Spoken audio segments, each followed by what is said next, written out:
নমস্কাৰ জনাই সৰু এটা মিনি ব্লগলৈ আগবাঢ়িছোঁ দেই। ব্লগটো কিহৰ দে এইটো ব্লগটো এই ঘূৰা ব্লগ দিছে নি ভিতৰত দিছে নে এইখিনি এইটো কি নে এইখিনি এই বুজা নাই কি বস্তু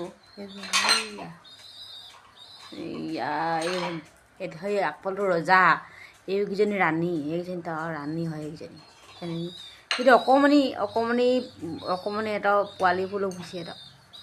এইবোৰ তাৰপিছত আকৌ এইফালে যদি এইফালে চাই যদি পাৰ পোৱালি চিকিত পাৰ পোৱালি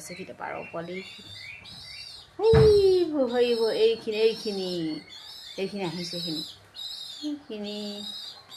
এইখিনি পাৰ পোৱালি আহিছে সেইখিনি পোৱালিখিনি পাৰ পোৱালি এটি পলাইছে এটি পলালে এইখিনি পলালে এইখিনিহে আছে আৰু